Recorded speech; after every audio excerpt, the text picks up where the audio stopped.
তারিজুন নবুওয়াত শাইখ আব্দুল হক মুহাদ্দিস দেহলভী, আদম আলাইহিস সালামকে যে আল্লাহ পাক বলেছিলেন ফেরেশতারা সেজদা করো, আর সমস্ত ফেরেশতারা আদম আলাইহিস সালামকে সেজদা করেছিল, এটা আদম আলাইহিস সালামের ক্রেডিট ছিল না, আদম আলাইহিস সালামের ইজ্জত সম্মান ছিল না।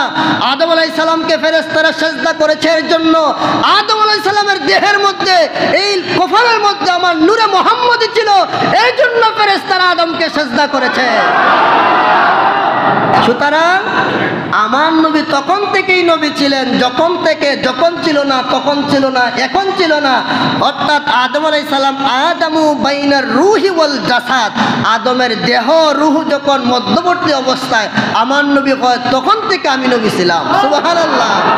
এরপর আরেকটা হাদিস, আবু হুরায়রা নবীকে প্রশ্ন করলেন, ইয়া রাসূলুল্লাহ আপনি কখন থেকে নবী?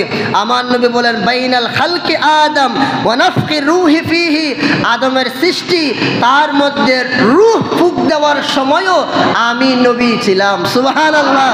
আরেকটা হাদিস, ওয়া আদম মুনজাদিলুন ফি তিনাতিহি, আদম আলাইহিস সালামের সৃষ্টির উপাদান যখন কাদা মাটিতে গড়াগড়ি করেছিল তখনও আমার নবী ছিলেন।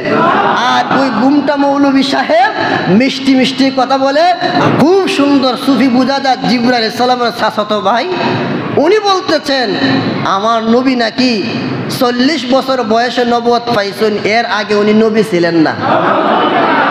কত সুন্দর রসকস দিয়া, সুন্দর সাদা জুব্বা লাগাইয়া, বা কত সুন্দর দাড়ি রাখিয়া, আজ পর্যন্ত আমি বলি এরকম কথা কোনো ইহুদি খ্রিস্টান নাসারা বৌদ্ধ বলে নাই।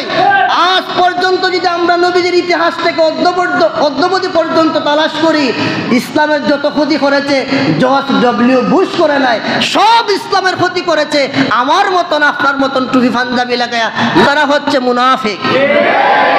আমার নবীর কথা মানে না, কিন্তু ওই বেড়ার কথা মানে। আমরা নবীর কথা মানতাম না শায়েখের কথা মানতাম?